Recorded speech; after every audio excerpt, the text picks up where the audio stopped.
আসসালামু আলাইকুম বন্ধুরা, সবাই কেমন আছেন? আশা করছি সকলে ভালো আছেন। আল্লাহর অশেষ কৃপায় ও রহমতে আমিও ভালো আছি আপনাদের ভালোবাসায়।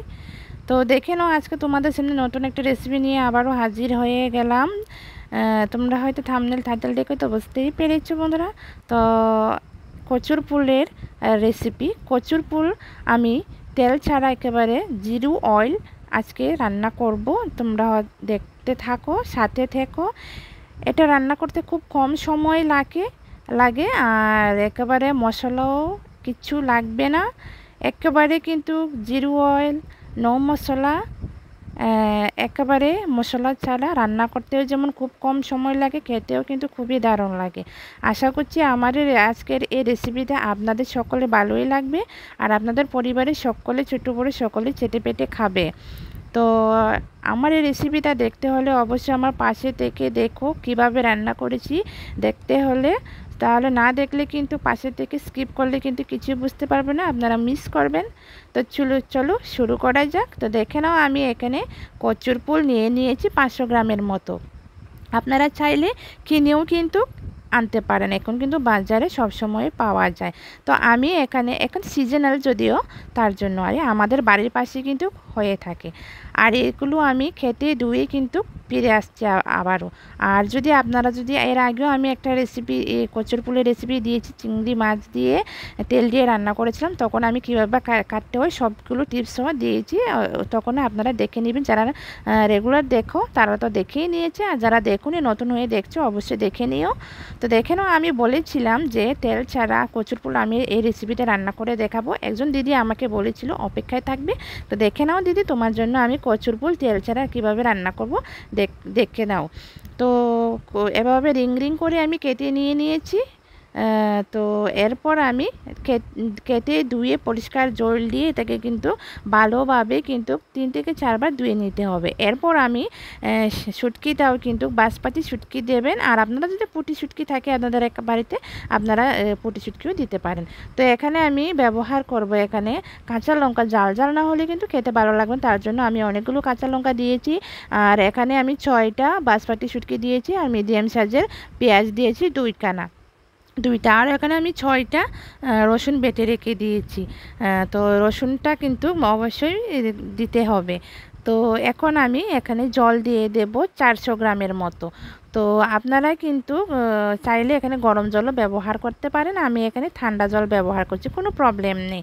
তো এরপর আমি দিয়ে দেব এখানে রান্না করার জন্য একেবারে মশলা ছাড়া, একেবারে কোনো মশলা লাগবে না। আমি তো প্রথমেই বলে দিয়েছি, এখানে 1 চা চামচ আমি লবণ দিয়ে দিলাম। এরপর দিয়ে দেব হাফ চা চামচ হলুদের গুঁড়ো। তো এরপর আমি ঢাকা দিয়ে বসিয়ে দেব একটা প্লেট দিয়ে। তো ঢাকা দিয়ে দেখে নাও, চুলার কিন্তু আগুন জ্বলছে, উনুন গ্যাসের ফ্লেমটা কিন্তু হাই টু মিডিয়ামে রেখে দিবে। এরপর আমি 10 কি 15 মিনিট পর ফিরে এসেছি। 10-15 মিনিট পর ফিরে আসার পর দেখলাম যে আমার কিন্তু যে কচুর ফুলটা এটা কিন্তু সেদ্ধ হয়ে গেছে। এটাকে একটু ছেঁচে দেব।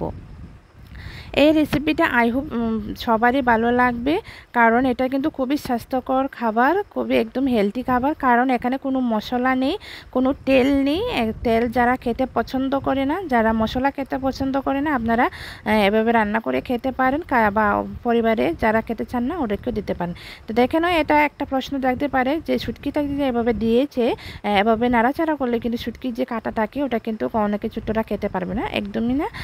যারা আমার আগে ভিডিও দেখেছো আমি কিভাবে ছাড়িয়েছি, তো এই কাঁটাগুলো কিন্তু আমি সব ছাড়িয়ে নেব, এবং নাড়ানোর সাথে কিন্তু শুটকির যে মাংসগুলো থাকে ওগুলো কিন্তু সব আলাদা হয়ে যাবে। আর আপনারা যদি চান এখানে চিংড়ি মাছ থাকে, চিংড়ি মাছও কিন্তু ব্যবহার করতে পারেন। আর বড় মাছের যে পেটিগুলি থাকে, এই পিসগুলো যদি ভাজা করে দেওয়া যায় তাহলে কিন্তু আরও মজা হয়, খেতে খুব জমে যায়। তো এরপর আমি যে বেটে রেখেছিলাম 6টা রসুন, ওটা এখন আমি দিয়ে দেব। রসুনটা একসাথে আমি দিইনি, কেন এভাবে রান্না করা হয়। অবশ্যই আমি যেভাবে রান্না করছি একবার হলে আপনারা ট্রাই করে দেখবেন। তো আমি এটাকে নামানোর যখন 7-8 মিনিট আগে তখনই দিবেন, যখনই আপনারা গ্যাসটা অফ করবেন, ঠিক তখন 7-8 মিনিট আগে তখন কিন্তু রসুনটা দিবেন। এরপর আমি আবারও ঢাকা দিয়ে দেব। তখন একেবারে কিন্তু গ্যাসের ফ্লেমটা কিন্তু একেবারে কমিয়ে রেখে দেবে। এরপর আমি আবার 7-8 মিনিট পর আবারও ফিরে এসেছি। দেখে নাও কিন্তু আমার ঝোল কিন্তু একেবারে মোটামুটি কমে এসেছে।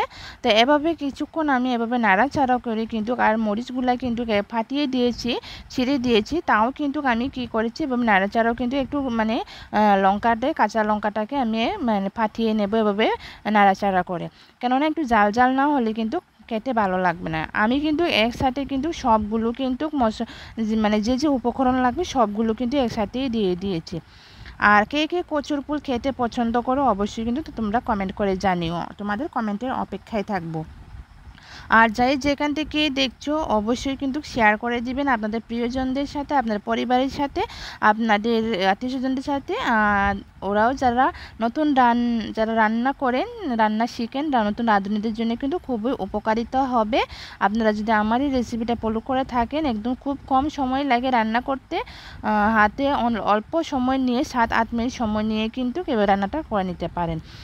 তো যারা নতুন হয়ে আমার এই রেসিপিটি দেখছো তাদেরকে অনেক অনেক ভালোবাসা, পুরাতন বন্ধুদেরকেও যেন কিন্তু অনেক অনেক ভালোবাসা। যারা নতুন হয়ে আমার এই রেসিপিটি দেখছো তা অবশ্যই কিন্তু চ্যানেলটা সাবস্ক্রাইব করে এমন ভালো ভালো রেসিপি পেতে হলে অবশ্যই কিন্তু চ্যানেলটা সাবস্ক্রাইব করে নোটিফিকেশন অন করে রেখে দেবেন, যাতে করে আমি এভাবে ভালো ভালো রেসিপি আপলোড করার সাথে সাথে আপনাদের কাছে সবার আগে নোটিফিকেশানটা পৌঁছে যায়। তো এরপর আমার রান্নাটা কিন্তু মোটামুটি গনিয়ে এসেছে, দেখে নাও আমার রান্নাটা কিন্তু কমপ্লিট হয়ে গেছে ফাইনালি। তো বন্ধুরা অবশ্যই কমেন্ট করে জানো, তোমাদের এই ছোটো ছোটো কমেন্টগুলি দেখে কিন্তু আমাদের ভিডিও তৈরি করে অনেকটা উৎসাহ যোগায়। আর একটা দিদি আমাকে, আমি যে কচুর ফুল চিংড়ি দিয়ে সেদিন রান্না করেছিলাম তখনই বলেছিলাম যে আমি কচুর ফুল তেল ছাড়া রান্না করে দেখাবো পরে নেক্সট ভিডিওতে, তখনই বলেছিল যে অপেক্ষায় থাকবো। দেখে নাও দিদি তোমাদের জন্য কিন্তু আমি নিয়ে এসেছি কচুর ফুল তেল ছাড়া কীভাবে রান্না করেছি। আর তো ভিডিওটা আমি রেসিপিটা বেশি একটা বড় করছি না, আবার নেক্সট ডেটে নতুন একটা রেসিপির সাথে দেখা হচ্ছে বন্ধুরা। ততক্ষণে সকলে আপনাদের পরিবারের সাথে ভালো থাকবেন, সুস্থ থাকবেন। Thanks for watching. আসসালামু আলাইকুম। অবশ্যই কমেন্ট করে জানাবে। টাটা।